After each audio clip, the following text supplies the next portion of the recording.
Okay, real talk. You know that moment when you find a fragrance that makes you feel like the main character, confident, attractive, and then you flip the bottle over and see the price tag? $400 for cologne that you spray on your neck and then sweat out at the gym.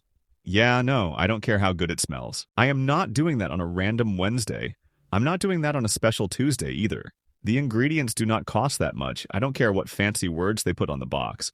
So that's how I fell down the rabbit hole of cologne fragrances. And honestly, best rabbit hole I've ever fallen into. So what even are cologne fragrances? Simple. They're fragrances made to smell exactly like the expensive designer ones. Same scent, same projection, except instead of $400, you're paying like $25, maybe $35 if we're going luxury cologne. That's it. That's the whole thing. Now, I already know what some of you are thinking. But isn't that basically buying a fake? And to that I say, absolutely not. Calm down, sit back down. A cologne fragrance isn't pretending to be the original. It's not in a fake Creed box with a misspelled logo. It's its own product that just happens to smell incredibly similar. Here's the thing. Nobody cares. Like genuinely, truly, statistically, no one is out here sniffing your neck and cross-referencing it against a database of luxury fragrances. And even if they were, why does that affect your life in any way? But okay, if someone does ask you what you're wearing and you feel a little shy about it, just gatekeep, dead serious. Someone asks you, oh, it's just a little something. They'll spend the rest of the night thinking about it. You win. Some people buy a cologne as their very first fragrance. Smart move, honestly. Why spend $200 experimenting when you can spend $30 figuring out if you even like a scent? And then on the other end of the spectrum, you've got serious fragrance collectors, people with 40, 50 bottles, who've switched to colognes because they realized the quality gap isn't what they thought it was. No, but here's some perspective. They usually hit about 90% similarity. And when you actually wear them, that 5% is genuinely hard to detect. Your nose isn't a lab instrument. Plus, and I mean this, some clones actually smell better than the original.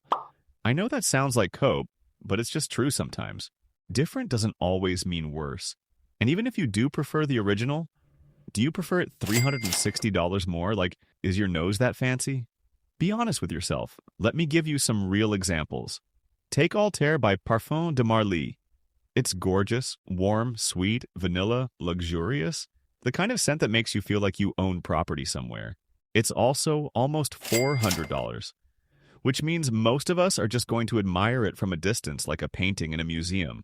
Or you grab Liquid Brew by French Avenue for under $40. Same dry down, same vibe. Some people actually think Liquid Brew smells better. I'm not even going to argue with them. Another fan favorite, Angel's Share by Kilian. Absolutely incredible fragrance. Gets compliments every single time.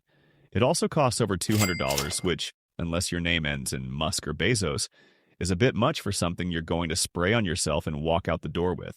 Good news. Latifa makes a cologne that's nearly identical. Lasts over 8 hours. Costs $31. That's 2 meals and a coffee. You can smell amazing and eat this week. One important warning, though. Do not confuse proper cologne fragrances with those sketchy Chinese counterfeit ones. The ones that come in packaging that looks almost like the real thing, but something slightly off. Like the font is a little too bold. Or the bottle cap is weirdly heavy. Those are different. Those are actually illegal.